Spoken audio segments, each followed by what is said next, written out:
In the past 10 years, analytics have entered the realm of sports and have changed the way teams and players operate. Mr. Mata, since you have a master's in analytics, we'll go to you first on this. Do you believe advanced analytics in sports, or do you lean more towards a traditional approach? So, very good question, especially for me, who I guess people would consider me in the analytics corner since I have a master's in analytics. And look, I definitely think there's a demand for analytics and there's a place for it in sports. But where I think it goes awry is when people begin using data and analytics as the end all be all. I guess that might be surprising to everyone. Again, I'm an master analytics guy. I don't consider it to be the end all be all.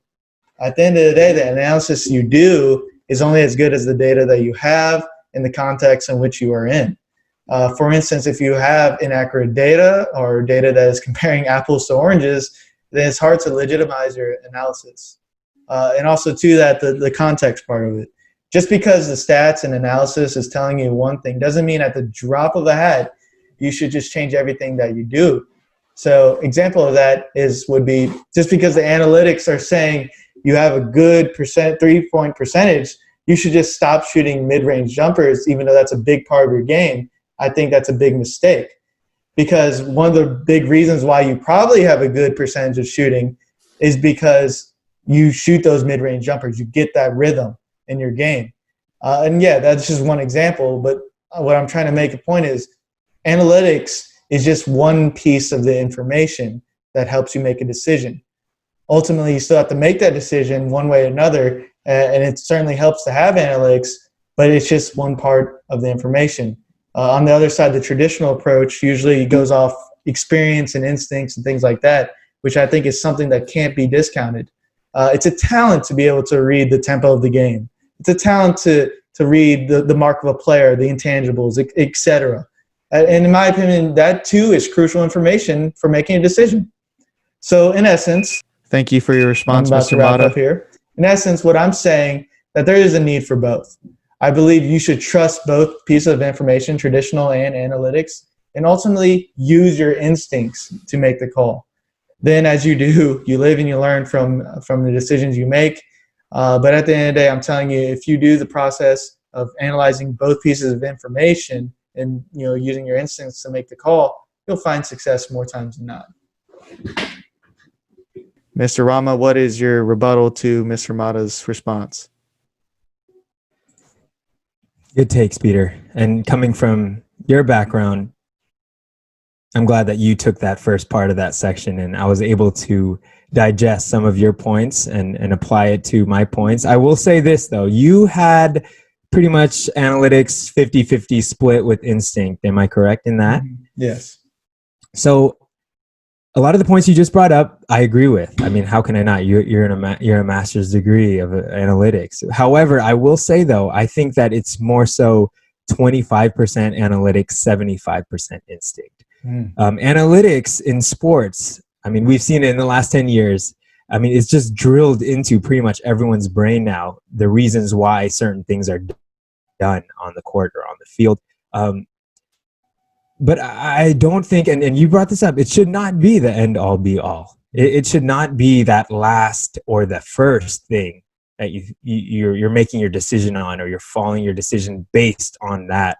I think when it comes down to it, given any setting, I will stand by this, given any setting, feel, instinct, and your ability to, and as you said, I mean, it's a tremendous trait to have that feel and instinct to make those right calls, but don't base it on the foundation of analytics. Base it on the foundation of how those players are playing on that specific day. Because those analytics, they're brought up over an array of games, seasons long of games.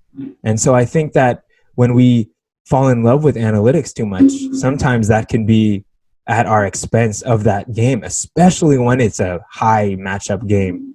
I mean, I'm sure that we've all kind of discussed and heard about the Tampa Bay manager, Cash, pulling Snell in that game based on his analytics decision on pulling him on the when the pitcher gets to that third round facing batters, even though Snell has shown throughout that game and Thank you for your response, I'll Mr. wrap up. Rama. That game and, in that series, he's been dominant. But just based off analytics, he decided to pull him. I don't think that that's right. Bob Costas, I heard it in a recent interview. He stated, and I can't agree more, at the end of the day, analytics and sports, I mean, you look at who's playing the sport. The machine is not playing the sport. The data is not playing the sport. At the end of the day, the heartbeat, humans have heartbeat. They're the ones out there. And Blake Snell in that game was cruising. He was dealing better than most have ever seen any pitcher. But just based on analytics, you're going to pull him. That's suspect. You got to look at each game in its entirety and feel an instinct. I will say this, though, not discounting analytics in any shape or form. I just don't think that coaches and how the sport has taken it should be to that extent. It's gone far past, I think, what's needed for the game of, whatever sport you're playing. Right. And it's even in other industries too, not even just sports. It's just buzzwords. People see fancy graphs and everything like that. And look, I love it. I'm in analytics. I do love it, and it has some value. I just think it's just there for making a decision. I think you pretty much were saying the same thing. It's there to help you make a decision. I think, if it's the end all be all, we've seen it already kind of fail, not necessarily fail. It succeeded, but it didn't give you a championship. Billy Bean, obviously Moneyball, everyone always brings that up. Daryl Morey in the NBA, he just got fired. They didn't get a championship, but they did have success, but they didn't get a championship. At the end of the day, it takes a little heart and instinct and feel and, knowing the game, the context of the game to win a championship. And again, this is going back to, again, even expanding in sports, in business or anything that you do. Yes, you trust the data, but you also question the data. Well, where is it coming from?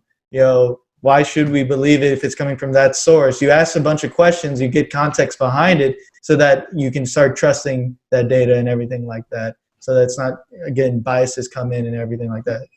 So I fair. think, I think it just can't be the end all be all.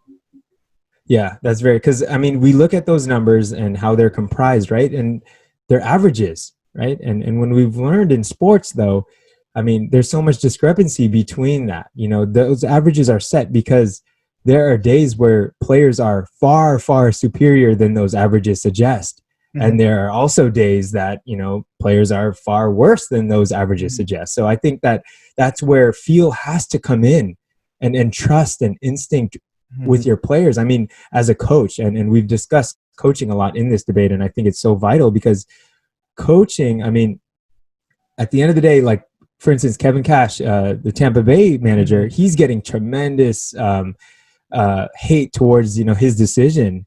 But at the end of the day, you have to feel it out. You have to feel, you can't just close your eyes and just say, this is what the analytics is telling me to do. You have to see what's visually going on the field on that specific day, because both you and me, we've played sports our entire lives, and we know that there's days where we're just struggling and it's just not our day, and there are days where we can't miss a shot or you can't miss a putt. It's just like you have those days and those feels, and it takes a great coach also to acknowledge that. And that's why I think that analytics are getting driven too much into the brains of not only the coaches but also the players, to where that's affecting their game and how they're playing, and it kind of takes away from their style of play. And dependent on how driven those teams are with the analytics, it's like it's taking away from the organic feel of a game. Right, and that's an interesting point you make about the Tampa Bay and his decision to sit. That was actually a hypothetical in our master's program, and I said, for me, you would go with your ace, and if he's hot, you go with your ace. You need to win the game. You play to win the game. The analytics will tell you probably no, he needs his rest or anything like that. But you need to put your ace out there. If you feel like he's healthy enough and he says he's healthy enough, then you go with him. And there's so many decisions like that you make, that you have to make on an instinct basis. And analytics can only tell you so much about that. It's good, gives you good, quick information, which is good, and it automizes things. But again, the decision it has to come from instinct and feel.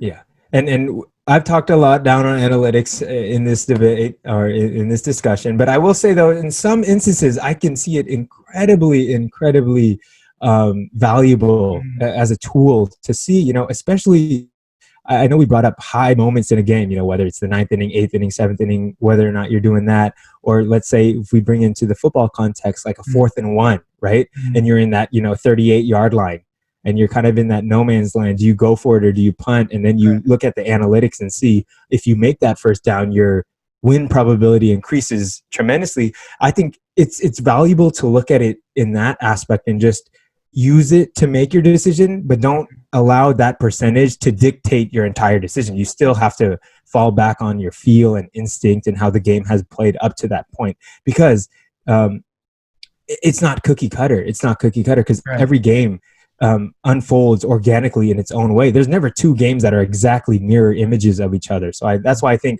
analytics should always be taken into account, but don't let it take over and that's the only thing you're seeing. You know, that's I think the point that I'm trying to get across. Right, absolutely. Leverage all the technology and data that we have, but again, you know, you're a human. You see the process. You see what's going on. You should know if you're in a position. You should know how you're feeling or how the team is feeling. So make that decision based off the analytics and your instincts.